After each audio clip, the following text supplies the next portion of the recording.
За ингээд пижака өмсөө суучлаа. Одоо сайхан ярина.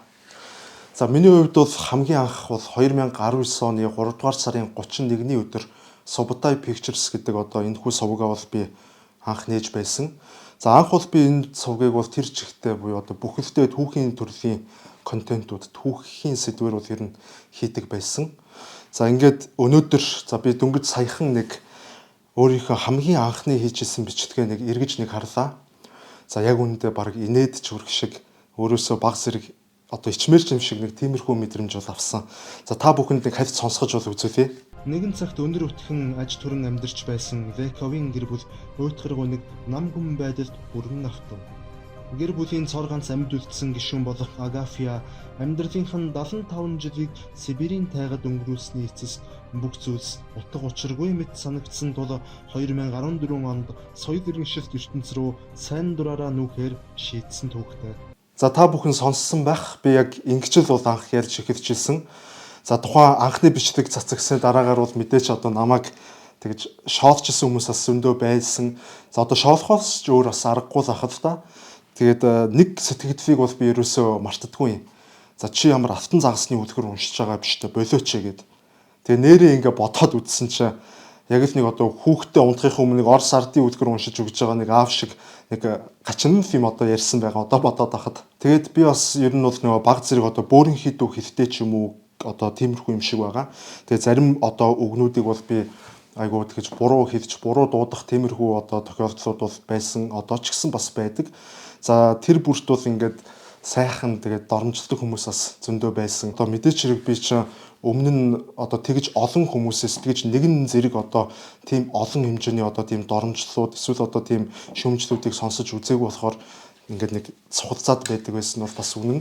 Яг уу шүүмжлийн хувьд бол ийм байгаа. Би бол за чинд наадах чи ийм биш үү, мэн штэ энэ төр гэж шүүмжлэхээр дотроо бол ойлгож байгаа. Харин тийм ээ нэрэл жоохон тиймэрхүү би бас тэгж яриад байна. Энийгээ засах хэрэгтэй мэн гэд хүлээгээд авчиж байгаа. А тэгсэн хэрнээ дотроо ингээд нэг жоохон нэг ингэсэн нэг одоо өргөцгөөд ч байгаа юм уу яг яах гэж байгаа нэг нэг хүнээс магадгүй ингээд нэг үг сонсч арай сураагүйч байсан юм уу нэг тиймэрхүү нэг дотор нэг юм ингээд байгаад байдаг гэсэн. Тэгтээ бас нэг давуу тал нэг шүүмжлэний ингээд хүлээгээд аваад тэрийг засаж чаддаг байсан болоо даа л гэж ингээд боддیں۔ За харин доромжлуудын хувьд бол өстой бүр ярих ч юм байхгүй бас эвгүй штэ манайхан бас эвгүйгээр доромжлон тэгээд анхандаа мэдээч одоо тэр их доромжлыг нөгөө хүлээж авч өмнө хүлээж авч үзээгүйсэн болохоор тэрэнд нь аягүй их сэтгэлээр унах тохиолдлууд бол гардаг байсан. Сэтгэл зүйн хувьд бас жоохон тийм сул дорооч байсан байхыг бас үүсэхгүй. Тэгээд сэтгэлээр унахаас гадна ингэж уур хүрэх, цухалцах ингэж дотроо ингэж нэг ингэ яваад идэг нэг тиймэрхүү үе бол байдаг. Тэгээд тэрнээсээ болоод бүр даралт ихсээд одоо им уугаад хөвтчихсэн үе хүртэл одоо байдаг. Яг үнэндээ бол мэдээж доромжлууд байгаа. Гэхдээ тэрнээсээ 10 дахин, 20 дахин, магадгүй 100 дахин олон тийм эрг сэтгэлдлүүд гоё байна, чи чаднаа, гоё байна гэсэн магтаалын үгнүүд бас тэгж хүмүүсийн тийм урам зориг өгсөн тийм үгс надад ирдэг байсан болохоор тэр хүмүүсийн маань ачаар одоо өнөөдрийг хүртэл би ингээд 270-аад мянган ингээд агагчтай, захиалагчтай болцсон манай сувг ингээд явж гин гэж харж байгаа. Тэгээд яг нэг даралт ихсээд хөвтчихсэн гэсэн ш даралтны имээ нөгөө уучаад хөвтөөд байж байхдаа би ингээд бодож ирсэн. За яг би бол угаасаа зогсохгүй. Тэгээд та нар харин дасан да, дасхан да, дасталчин чихэн дээр чи ярин да гэж ер нь бол дотроо шийдсэн тэгээ бодоод байжсэн тухай үед. Миний хувьд бол сэтгүүлч мэрэгчлээ хүн. За би 2011 онд за King's Kids гэдэг нэг англи хэлний сургуулийг бол төгсөөд за тухайн жилдээ бол одоо соёл урлагийн их сургуулийн харьяа радио телевизийн сургуульд бол сэтгүүлч мэрэгчлэр сураад 2015 онд бол төгсөж байсан. За би төгсөн удаа үргэлжлүүлээд бас нэг эрх зүйн орой ангиар бол үргэлжлүүлэн одоо сурсан байт юм а. За харин одоо ажлын хувьд гэвэл би сургуулаа төгссөн даруйда Монголын үндэсний телевизэд бол ажил орохыг бол маш ихээр одоо хүсэж зорьсон. За яагаад гэвэл одоо тухайн үеийн Монголын одоо бүхий л алдартай сэтгүүлч нар одоо чадварлаг сэтгүүлч нар бүгдээрээ энэ үндэсний телевиз гэдэг байгууллагт орж тэр байгууллагын одоо ингэ шатаар өгсөж тэнцэнэ боожоод ерөнхийдөө чадварлаг хүмүүс болсон гэж би хардаг байсан. За байсан ч гэж өнөөдөр ер нь бол угаасаа тийм. За тийм болохоор би энэ телевизэд л орол би мундаг хүн болно гэдэг одоо шинэхэн одоо сэтгүүлчээр төгссөн шинэхэн бэхэн ханхалсан боловсон хүчний хувьд бас тэгж итгэдэг байсан юм а. Тэгээд яг уу үндэсний телевизэд би дадлагжигчаар ороод 4 сар гаруй ингээд цалингүй одоо ёстой чадварынхаа хэрээр л одоо бүх хүчээ гаргаад чинхэдчхийг хүсэж байгаа юм чинь бүх хүчээрээ л би үтсэн. Даанч харамсалтай нь ингээд орж чадаагүй. Яг уу энэ дээр бол нэг баг зэрэг тийм нэг арын хаалга танил талны юм бас явагдсан юм шиг байлээ л да одоо ингээд хараад сүлд ингээд сонсоод байхад. Тэгээд тэгтээ бүх зүйл бас ингээд дуусчихаагүйсэн азгуутын ард нөгөө аз үргэлж дагаж явдаг гэж тэр үг бас их гоё үнэн үг юм шиг надад санагддаг.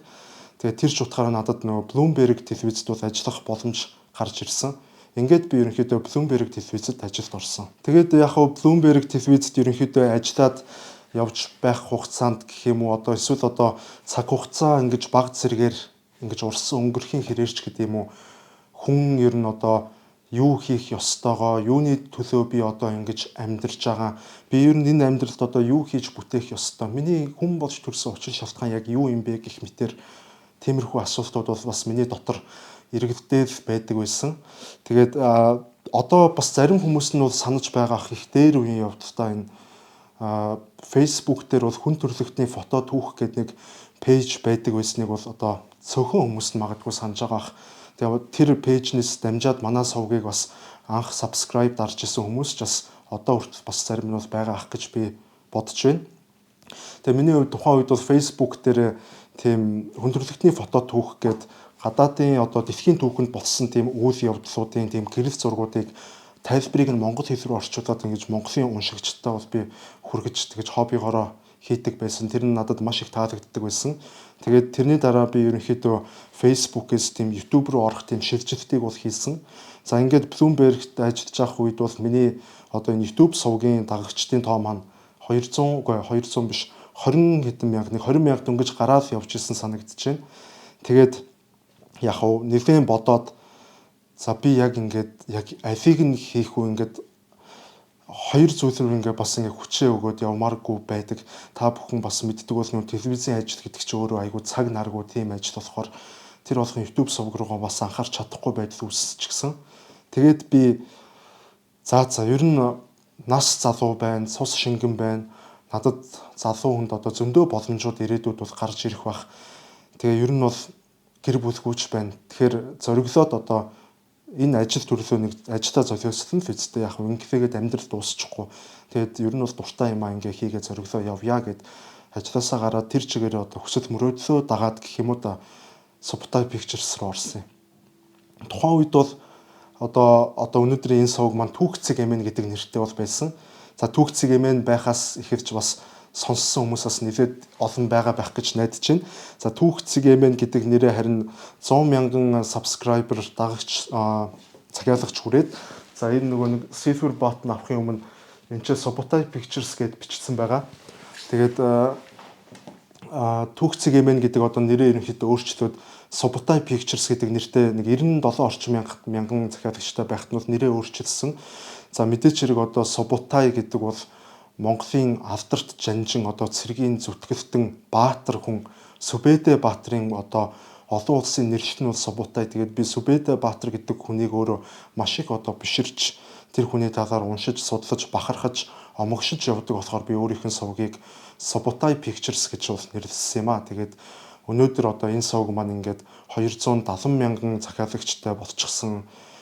Тэгээд одоо 5-6 жилийн ингээд нүрийг үзээд явж байгаа. Та бол маш их баяртай байна. Яг үнэндээ бол одоо түүхийн чиглэлээр ингэж хийж ирсэн болохоор тодорхой хэмжээний эргэлзээ бол байсан. За энэ хэмжээний олон дагагчтай бас болохгүй байх та гэж би бодож байсан. Тэгвэл монголчууд, Монголын ард түмэн бол үнэхээр одоо үүх түүхээ судалдаг, дэлхийн ертөнцийн сонин хачин зүйлс танин мэдхгүй, дэлхийн одоо бусад хүн төрөлхтний түүхийг ингэж маш их сонирхдаг юм оюунлаг ард түмэн одоо мөн гэдгийг бол би бас ойлгосон. Үүний нотлохоо нь бол өнөөдрийн 270 мянган дагагч гэж би бодож байгаа. Миний хувьд бол уг нь түрүү жил буюу одоо 2024 онд сувгийнхан 5 жилийн ойд зориулаад нэг сайхан уг нь яг өөрийнхөө сурж одоо судлаж мэдсэн зүйлсээ нэгтгээд баш нэг тийм гоё ном гаргая гэж уг нь бодож ирсэн боловч яг үүндээ 24 он бол миний хувьд энд шуурх шиг өнгөрлөө. хийх зүйл маш их байлаа. Хувийн ажил төрөл их байлаа. Дээрээс нь би гэр бүлтэй болсон, бас эхнэр маань ингээд жирэмсэн болсон гэх мэтээр одоо бэлдэх ёстой тийм ажлууд, давхар ажлууд ч гэсэн маш их гарсан болохоор үнэхээр би амжаагүй. Тэгээд яг хуу энэ жил би одоо сувгийнхан 6 жилийн ой дээр одоо нөхөд 5 жилдээ зориулсан номоо бол би боломж нь ингэж таарад бол одоо гаргаж байгаамаа. Тэгэхээр хамгийн ихний асуулт бол номоо яагаад XX түүх гэж нэрлэсэн бэ гэдэг асуултаас бол их хэлхэн зөв байх.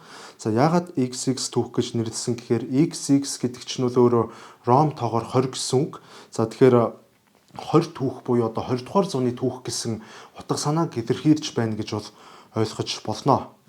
За ингээд номныхын талаар яг агуулгын талаар би ярихын тулд ингээд баг зэрэг тийм оршил ярих хэрэгтэй болж байгаа юм. Би одоо аль болох ингэж баг цаг хугацаанд багтааж ярихыг хичээе. За ингээд одоогоос одоо 200 гаруй жилийн өмнө Англид амьдарч исэн хувьслын онолыг одоо үндэслэгч Чарльз Дарвины дэвшүүлсэн онол хэрвээ үнэн бол хүн төрлөختөн бид бүхэн одоо сармагчин мичээсээ салаад бол 7 сая жил. За орчин үеийн одоо оюун ухаанд хүн буюу одоо Homo sapiens бий болоод нэг 150 160-аад мянган жил яг харьцангуй тэр хавцаа юм шиг байгаа. Ботсон болж таарч байх шиг байна. За энэ нь бол мэдээч хэрэг одоо түүхийн хугацаанд бол маш их цаг хугацаа. За гэтэл энэ түүхийн энэ бүх цаг хугацааны дийлэн хэсэгт нь бол харамсалтай нь хүн төрлөختөн бид бол унтаа байдалд байж ирсэн. За ямар ч зориггүй, ямар ч хүсэл тэмүүлэлгүй, ямар ч одоо тийм хөгжил дэвшил амбицгүй байж ирсэн гэсэн үг. Нэг ёсондоо бол зүүн совиндоо захирагдсан зүгээр л нэг амьтад. Гэтэл одоогоос 12,000 гаруй жилийн өмнө хөдөө аж ахуйн хувьсгал эхэлсэн. За хөдөө аж ахуйн хувьсгал бол яг хүн төрлөختөнд газар тариалан эрхлэх чадвар, за мөн одоо мал аж ахуйг гаршуулах гэх мэтээр олон зүйлийг өгсөн боловч нэг зүйлийг бол хүмүүс тэр болгон яриад байдаггүй. За тэр нь юу юм бэ гэвэл бидэнд хурдыг өгсөн. Хурд гэдэг чинь оюун санааны хурд, сэтгэлгээний хурд, хөгжлийн хурд.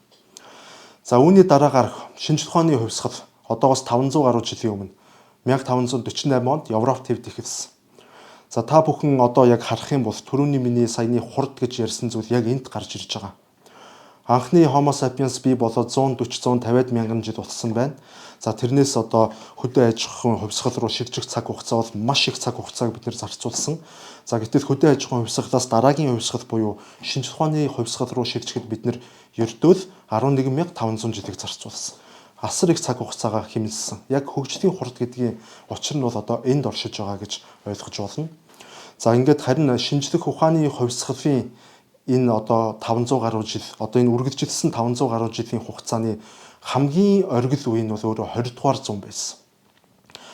За тухайлбал одоо 20 дугаар зууны босгон дээр бол дэлхийн 1-р дайн болсон. Хүн төрөлхтөн 20 дугаар зууныг бол нэлээд том өөрчлөлт дайн байлдаанаараа эхлүүлсэн байдаг.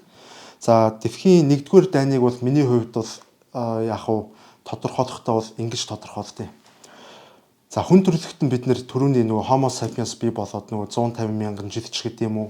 За эсвэл одоо Месопотамийн хүндэд анхны соёл иргэншил үүссэн цаг хугацаанаас эхлээд авч үзэх юм бол бид нэр одоо түүхийн энэ бүх цаг хугацаанд бидний дийлэнх хэсэг нь бараг 99.9% нь шахуу эзэнт гүрний захиргаанд дор амьдарч ирсэн. Хаад, ноёд, монархуудын дор. Хүн төрөлхтөн бүхэлдээ эзэнт гүрний 90 үед амьдарч ирсэн. Харин дэлхийн 1-р дайн бол эзэнт гүрний 90 үеийг дуусгар болгосон дайн байсан. Дэлхийн 1-р дайнд Австри-Унгарын эзэнт гүрэн ялагдаж задарсан, Германы эзэнт гүрэн ялагдаж задарсан, за Оттоманы буюу одоо Османы эзэнт гүрэн ялагдаж задарсан. За мөн одоо бусад одоо эзэнт гүрнүүд бол ерөнхийдөө үндсэн хуульд хаан засаглал гэх мэтээр бол нийгмийн арай өөр зохион байгуулалтууд руу орж эхэлсэн байна. За үүний дараа бол мэдээж дэлхийн 2-р дайн эхэлсэн. За дэлхийн 2-р дайныг бас ерөнхийдөө янз бүрээр тайлбарлаж олно, тодорхойлж олно. Тэд нар бол бүгдээрээ үнэн яаж тодорхойлж олно. Зүгээр миний бас нэг харж байгаа одоо олон үндэсгүүдийн нэг үндэсг нь гэх юм бол яг л нэг байгалийн шалгарал гэдэг шиг одоо нийгмийн шалгарлын дайн байсан болов уу гэж бодож байгаа.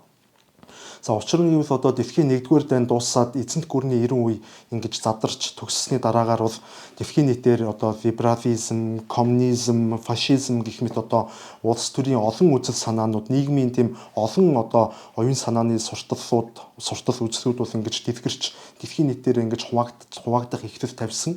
За харин дэлхийн 2-р дайнд одоо Гитлерийн Герман буюу одоо нацистууд ялагдсанаар ерөнхийдөө бол одоо фашизм гэдэг одоо улс төрийн номлол фашист түүх бол ингэж дуусгар болсон.